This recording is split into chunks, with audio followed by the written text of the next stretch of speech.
What's up, y'all? It's Moses the Mentor. And today I got two updates via email from the local housing authority that I invest in out in Cleveland. And I wanted to share it with you guys because I wanted to start giving you guys more of a front row seat of what it's like to be a rental property investor, but also a remote investor because I live in Atlanta, for those that don't know, and my properties are, hundreds of miles away. But also adding the layer of Section 8 investing to it as well, because there's some nuance there. And I want to eliminate the stereotype and any lack of understanding of what it's like to be an investor.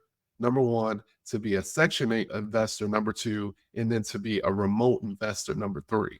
I'm tackling three different things and I'm doing well at it. So I want to make sure I share that knowledge.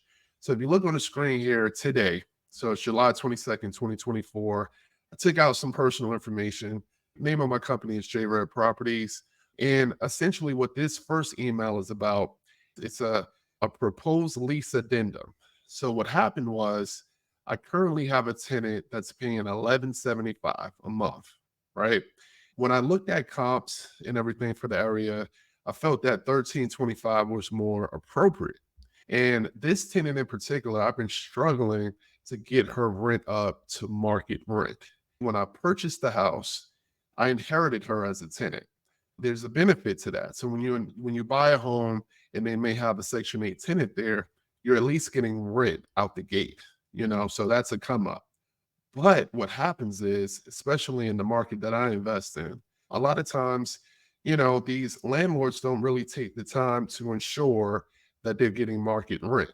So she was so low below the market rent that even though I was recertifying every month, every year, excuse me, annually to say, hey, I'm looking to increase her rent, they would never bump her up because it would be like a 30, 40% increase. And I'm sure they're working within certain guidelines to ensure that people are not doing predatory actions as far as rent increases. So I had to kind of like slowly get up to 1175. What happened this year is that my tenant, she wants to move. So she's in the process of looking for a new place. And while she's doing that, I said, hey, you know what? Take your time, but I'm going to put a rent increase in and see if it goes through. And voila, it did. So it's going from 1175 to the 1325 that I wanted.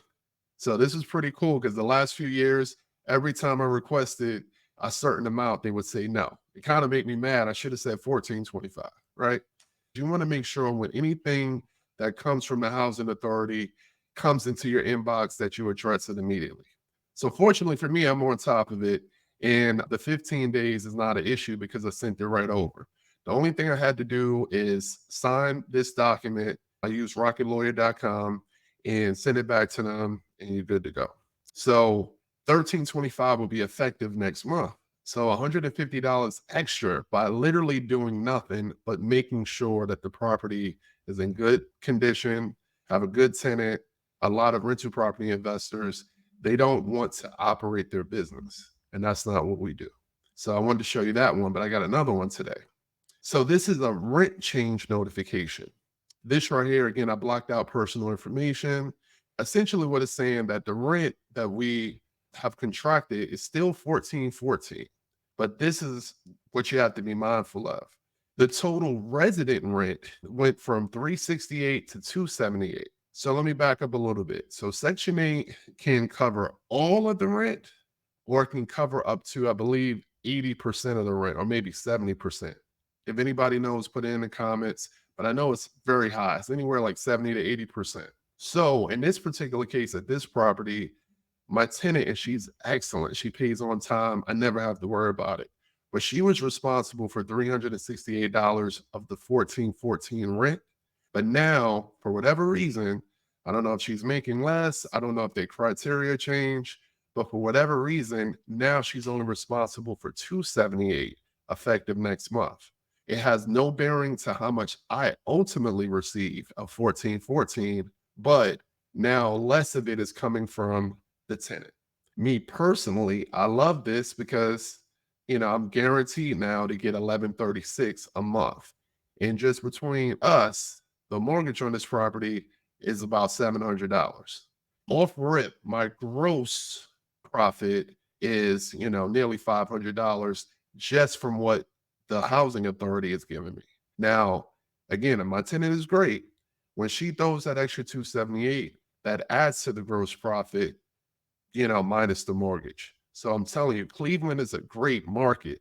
And if y'all want to know more about how you can be a rental property investor, how you can do it from any state, and how you can actually master the art of finding quality Section 8 tenants and working through the administrative hassles with the housing authority, hit me up for coaching. Really appreciate y'all. Check me out. Peace.